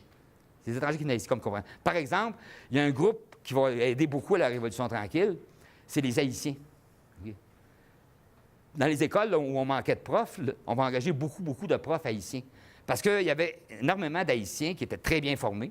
OK? Mais à l'époque, je ne rentrerai pas dans les détails, mais les années 60, là, c'est la dictature de Duvalier en Haïti. Une dictature vraiment très dure. Là. Puis Duvalier attaquait surtout les intellectuels. Ils emprisonnaient, ils les faisaient assassiner, etc. Fait qu'il y a beaucoup d'intellectuels haïtiens, des gens très instruits, qui voulaient fuir Haïti. Fait que le Québec en a accueilli beaucoup. Donc, il y a beaucoup d'Haïtiens qui ont enseigné dans les premières écoles secondaires là, au moment de la Révolution tranquille. Bien sûr, on va faire venir beaucoup de Français aussi. Les Français, les Belges, qui venaient ici comme coopérants. Les Français, ça les intéressait parce qu'à l'époque, c'était le service militaire obligatoire en France. Et quand un Français, un étudiant, allait travailler comme coopérant, il était exempté de son service militaire. Fait qu'il y a plein de Français qui sont venus ici comme coopérants parce qu'ils voulaient être exemptés de leur service militaire en France. Ah, donc, tout ça pour dire qu'on partait pratiquement à zéro. Là. On partait pratiquement à zéro. Puis ça s'est fait très vite. C'est un peu pour ça qu'on appelle ça la révolution. C'est la rapidité, la vitesse à laquelle ça s'est fait. Donc, c'est ça. Donc, l'accessibilité. Autre élément. Donc, ça, c'est des recommandations. Ça a été fait. L'autre recommandation, et celle-là qui nous intéresse particulièrement, c'est la création des cégeps. Ça, pour les penseurs de la réforme, là, de l'enseignement, c'était considéré comme le point majeur. Okay? Le point majeur. Vous savez ce que ça veut dire, cégep, là? J'espère.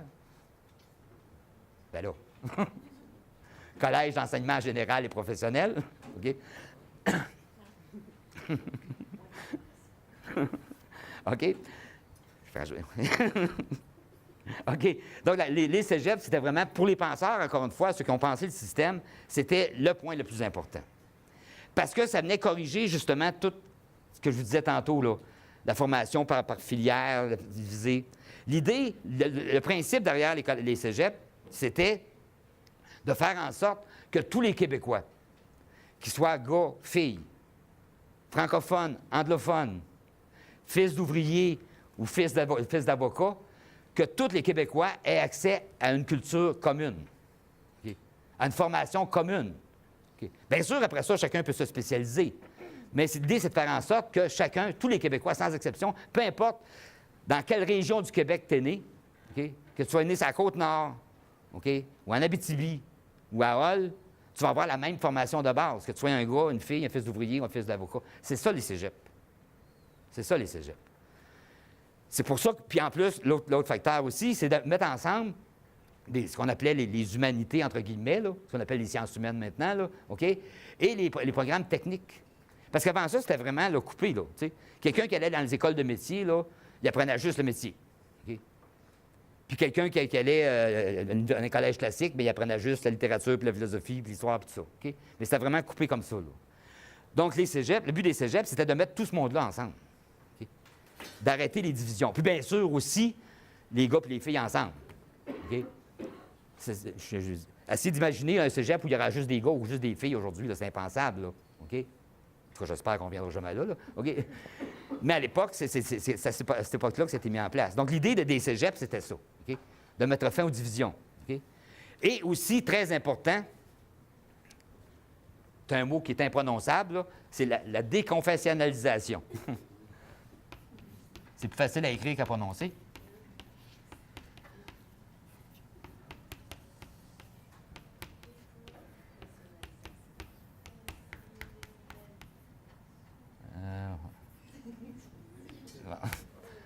Déconfessionnalisation. Pas ça, pas en tout. OK, je ne l'écrirai pas. Vous voyez, c'est encore plus long. Donc, la déconfessionnalisation, OK? Je ne pas faire mon affaire. Bon. OK, donc, en fait, c'est de sortir la religion de l'école. C'est ça, fondamentalement. Là.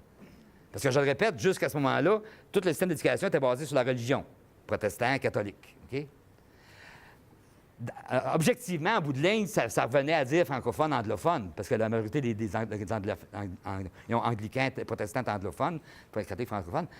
Mais ça avait un effet pervers. Je vais juste donner un exemple. OK? Au niveau de l'immigration, par exemple. Quelqu'un qui arrivait, un immigrant, parce que ça commence, il y a de plus en plus d'immigrants dans les années 50, 60, tout ça. Là. Un immigrant qui arrivait ici, s'il n'était pas catholique, ou s'il était juste athée, OK, il ne pouvait pas être accepté à l'école catholique, les écoles francophones. Donc, on reprochait souvent aux immigrants, aux nouveaux immigrants, de s'assimiler aux anglophones plutôt que de s'intégrer à la culture francophone. Bien, c'est de notre faute. On ne leur laissait pas le choix. OK? S'ils n'étaient pas catholiques, là, la seule possibilité qu'il y avait, c'est d'aller à l'école protestante. Parce que les protestants, eux, ils accueillaient tout le monde. OK? Eux, ils accueillaient tout le monde. C'est pour ça que les immigrants allaient du côté anglophone. C'est juste pour ça. OK? Donc, ça, c'était une recommandation à la déconfessionnalisation. Bon, OK? Mais c'est une des seules qui n'a pas été appliquée à la lettre, à ce moment-là. OK? Ça peut paraître bizarre, mais c'était la plus difficile à appliquer, socialement parlant. Là. OK? Pourquoi? Parce que, veut pas, l'Église catholique là, était encore très, très puissante. OK? Très, très puissante. Tu sais, ça ne peut pas changer une société du jour au lendemain comme ça. Là. Donc, les évêques, les prêtres ont fait beaucoup, beaucoup de pression. Ils ont accepté le reste, là, ce que je vous disais tantôt. Ils l'ont accepté de reculons, mais ils l'ont accepté. Mais la déconfessionnalisation, ça, par exemple, ça dure à prendre pour eux autres. Parce que là, ça leur enlevait tout leur pouvoir. OK? Fait que c'est le seul objectif qui ne sera pas fait à ce moment-là. Puis, même par les années suivantes, il n'y a aucun gouvernement, peu importe le parti, là, que ce soit libéral, Union nationale, Parti québécois, il n'y a aucun gouvernement qui a osé toucher à ça. C'est seulement en 1997 que, à ce moment-là, c'est Pauline Marois qui était ministre de l'Éducation, là, OK? En 1997, ça va être la première fois qu'elle va oser s'attaquer à ça, OK? Et voter une loi pour déconfessionnalisation. Donc, autrement dit, c'est seulement depuis 1997, au Québec, qu'on a des écoles francophones et anglophones plutôt que d'avoir des écoles protestantes et catholiques. C'est uniquement depuis 1997. Okay? Donc, ça, c'était une des recommandations. Et l'autre, la dernière recommandation qui n'a pas été appliquée non plus, puis qui ne l'est pas encore, mais ça revient dans les débats, là, dans les journaux, on en parle de plus en plus, là, c'est la question des écoles privées. Okay? La question des écoles privées. Parce que une des recommandations, c'était d'abolir les écoles privées, donc d'avoir vraiment un vrai système public. OK? OK? Un vrai système public. Ou si c'est des écoles privées, que ce soit vraiment des écoles privées. OK? Parce que là, actuellement, le système qu'il y a, c'est un peu aberrant. C'est qu'il y a des écoles privées, même il y en a de plus en plus. Hein? Vous savez, c'est à Gatineau qu'il y a le plus d'écoles privées au Québec? OK? C'est à Gatineau qu'il y en a le plus. On appelle ça des écoles privées, mais c'est pas privé pantoute.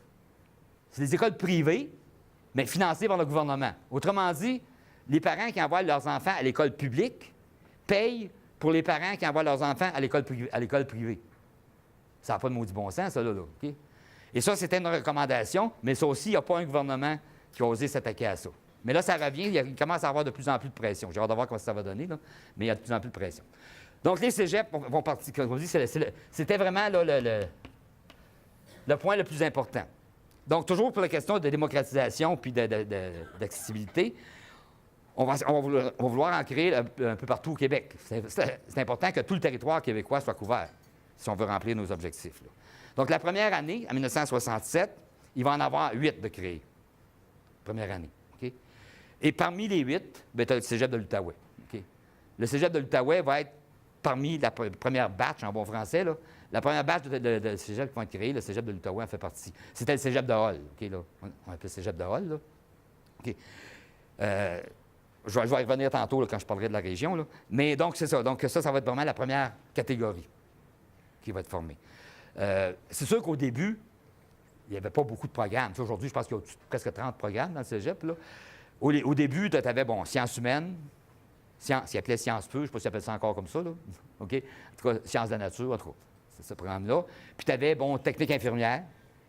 Parce qu'avant, ça, j'en ai pas parlé tantôt, mais il y avait aussi une école d'infirmière à Hall. Mais l'école d'infirmière, c'était à l'hôpital, puis c'était dirigé par des religieuses. OK?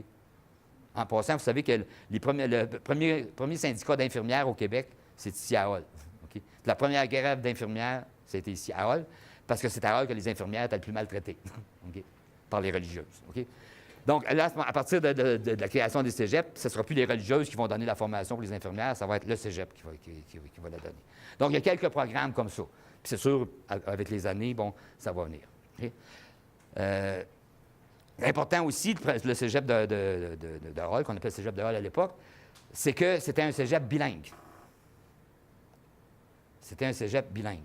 Dans le sens que dans la même bâtisse, là, tu avais des cours en français puis des cours en anglais. Okay? C'est la même administration. Ça va être comme ça jusqu'en 82, je pense, pas de, mais sûr donner la bonne date, là.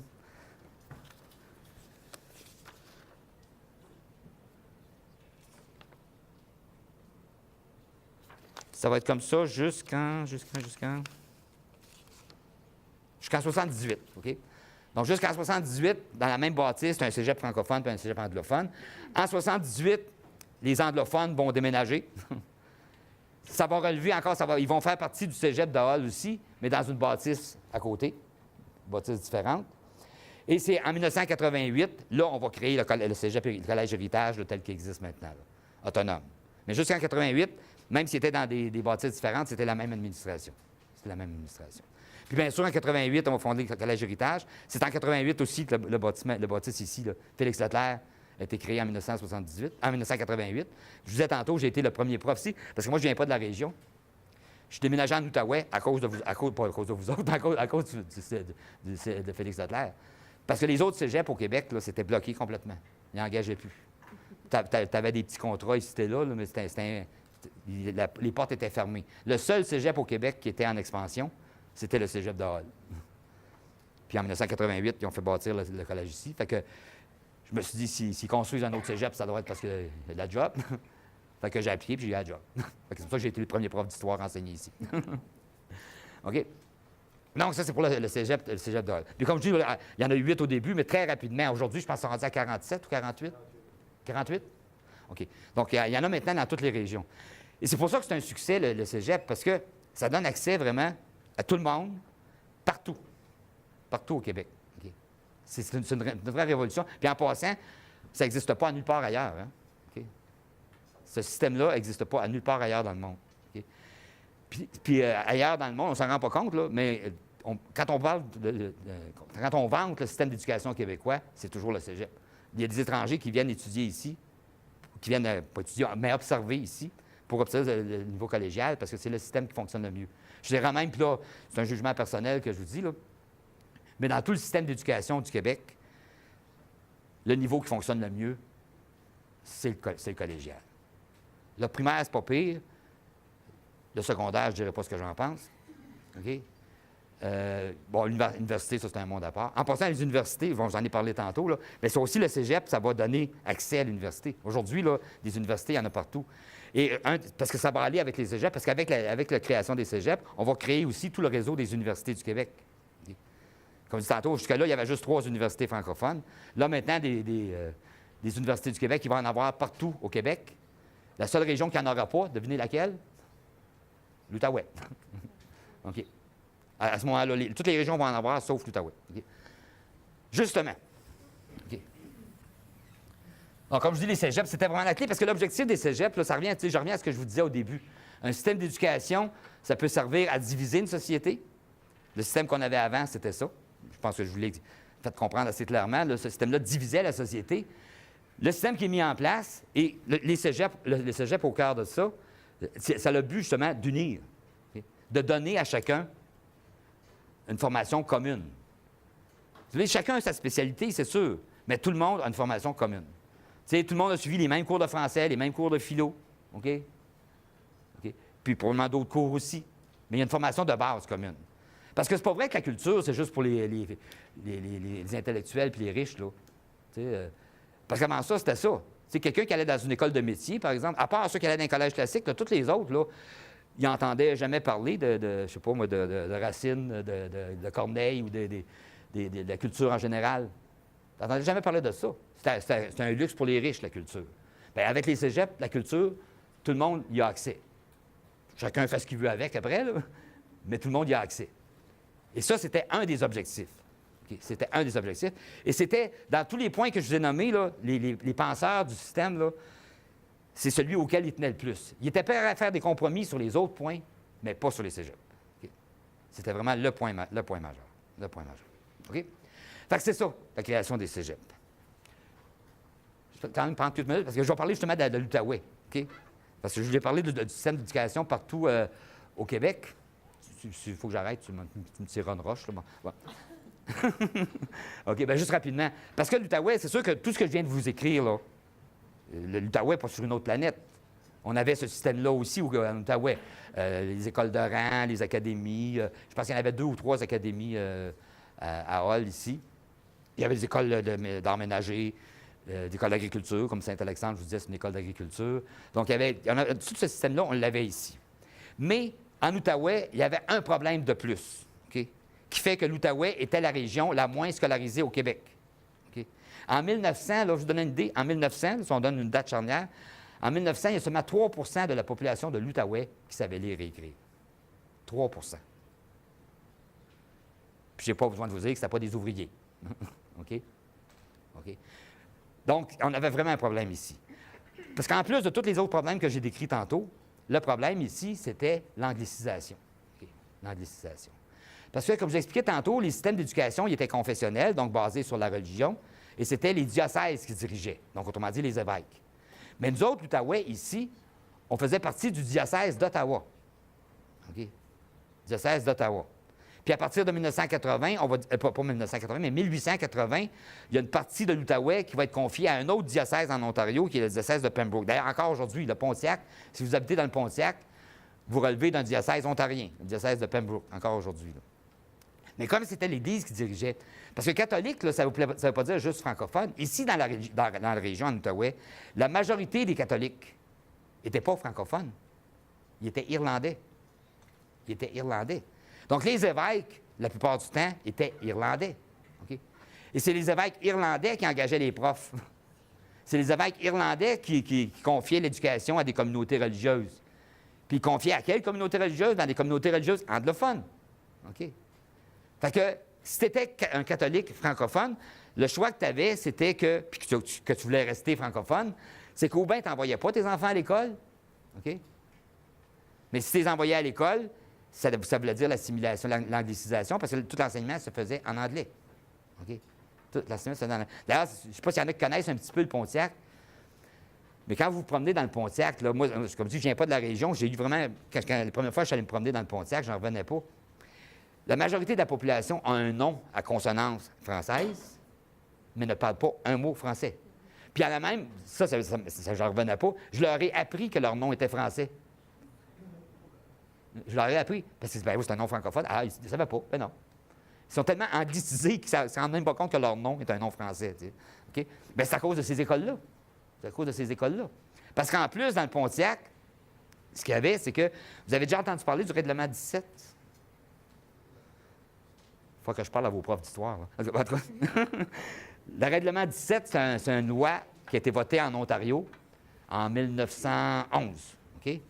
Une loi qui interdisait l'enseignement du français. Un prof qui enseignait le français pouvait être poursuivi et aller en prison. OK? Donc, on interdisait l'enseignement du français en Ontario, le règlement 17. OK? Le Pontiac, c'est au Québec. Mais comme il relevait du diocèse de Pembroke, un diocèse ontarien, OK? Puis que le gouvernement du Québec, je pense qu'il ne savait même pas c'était où le Pontiac, là, OK? Bien, le diocèse de Pembroke a imposé le règlement 17 dans le Pontiac. Okay? Donc, non seulement, c'était des professeurs anglais, mais il n'y avait même plus le droit d'enseigner le français. Et le gouvernement du Québec, c'est comme s'il n'avait pas vu passer ça. Là. Il n'avait pas vu passer ça. Du côté de Hall, Gatineau, ça a été quand même moins pire parce qu'ils n'ont pas osé passer le règlement 17 ici. Là. OK? Mais, donc, l'anglicisation était moins forte ici. Mais, du côté je vous donne une idée, en 1920, la majorité de la population du Pontiac était francophone. Aujourd'hui, essayer de parler français dans le Pontiac, là, à part Fort-Coulonge puis l'île du Grand-Calumet, là, à part de ça, là, c'est dur d'avoir de monde en français. Okay? En tout cas, donc ça, c'était vraiment... Donc, l'Outaouais avait ce problème-là en plus. Et bien sûr, le gouvernement ne s'en mêlait pas, investissait pas là-dedans. Okay? Investissait pas là-dedans. Puis, ce qui fait que la majorité des gens qui avaient un petit peu d'argent, okay? On s'entend, là, c'était essentiellement les notaires, les avocats, les médecins, les hommes d'affaires. Donc, les francophones qui avaient un peu d'argent, c'était automatique, ils envoyaient leurs enfants étudier dans des collèges privés à Ottawa. OK? À Ottawa.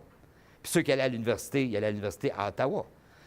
L'Université d'Ottawa, qui est une université anglophone. Alors, arrêtons de se compter des histoires, là. L'Université d'Ottawa, c'est une université anglophone, OK? Qui se prétend bilingue, là.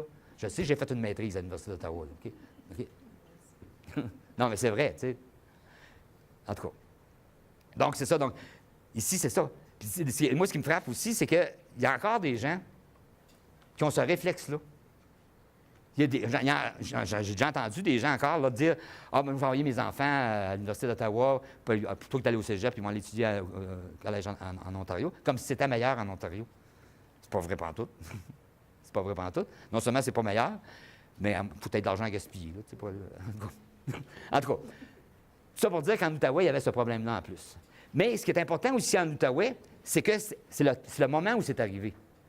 C'est ça qui est particulier aussi pour l'Outaouais. La réforme de l'éducation et la création des cégeps, c'est arrivé à un moment très particulier dans l'histoire de l'Outaouais.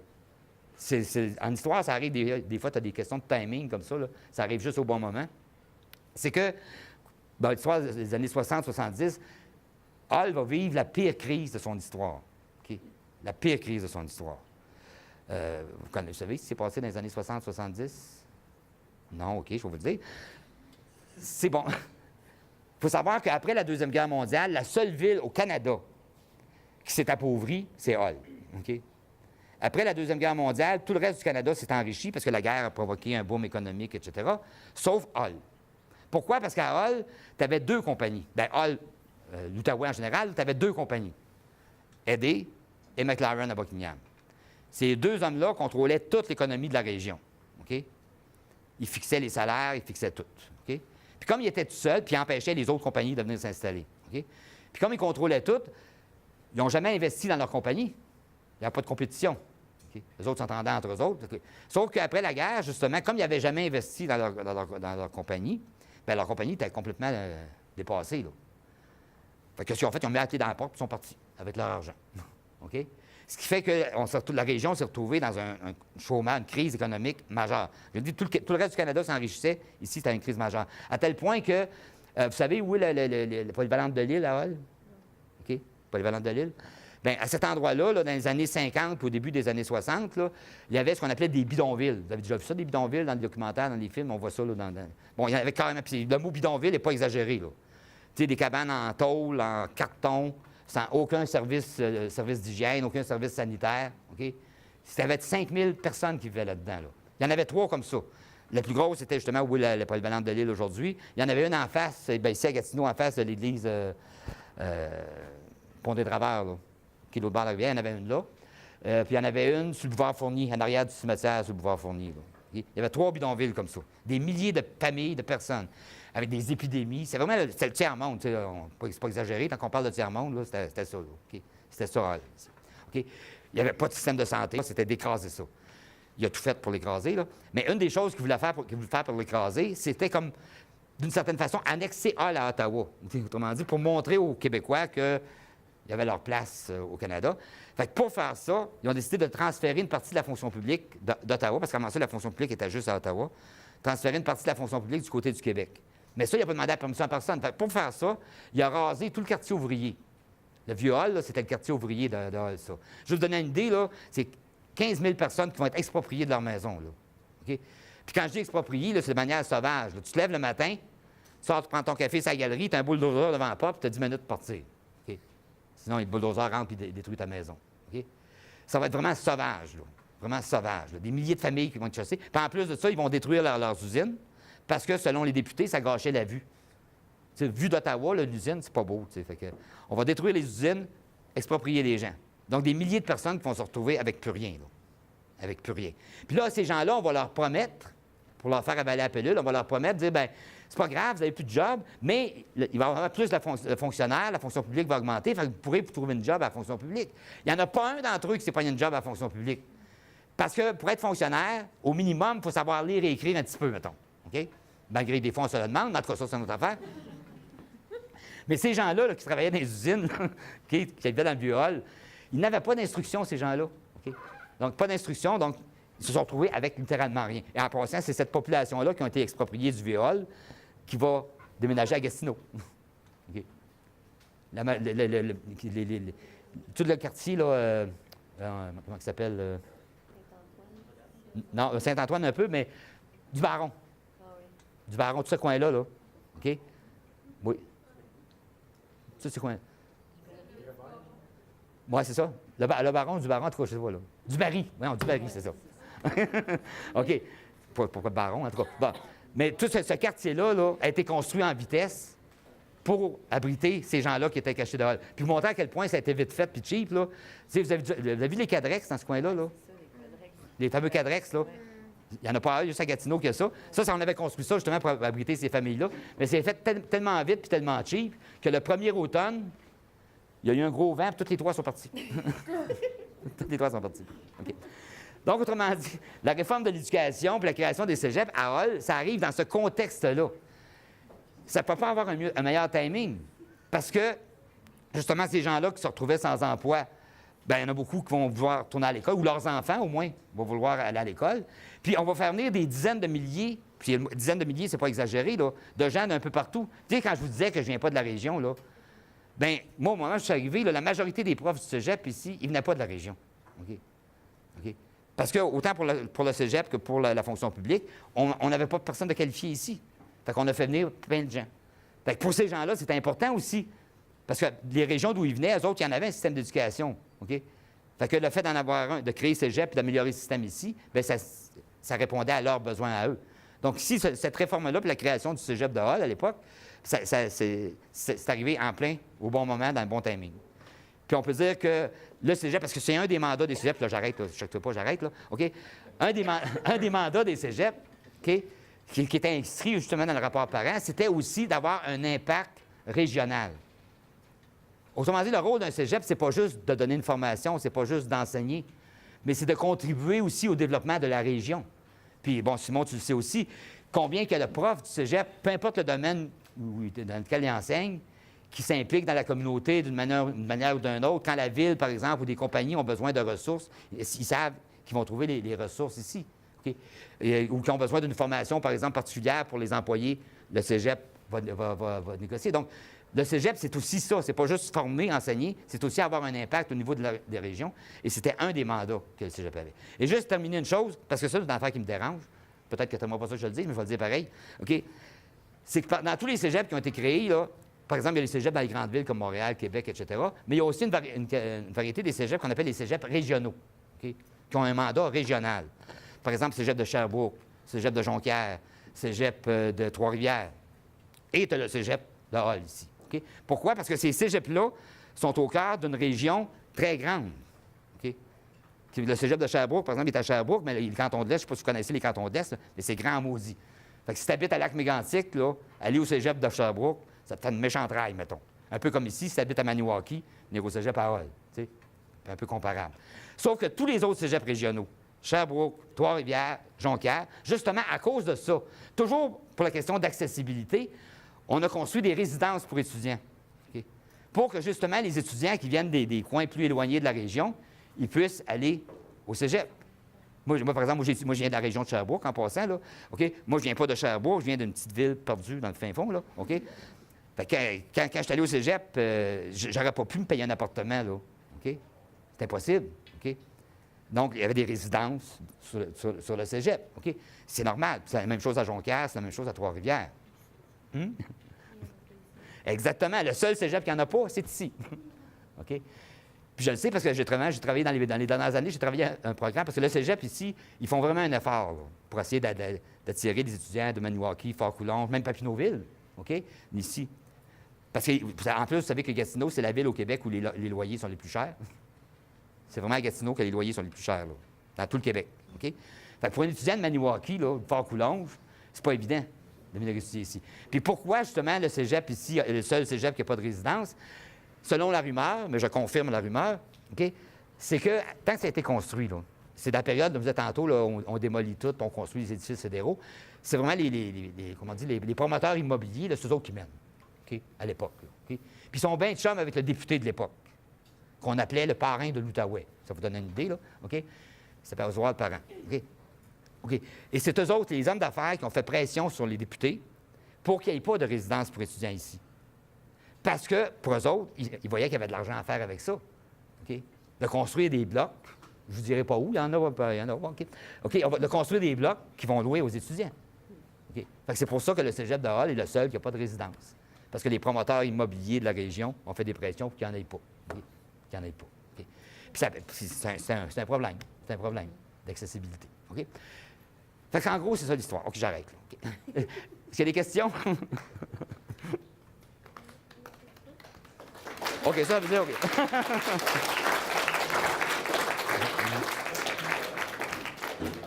C'est garoché vite. En tout cas, j'espère que vous allez la retenir un petit peu. C'est intéressant.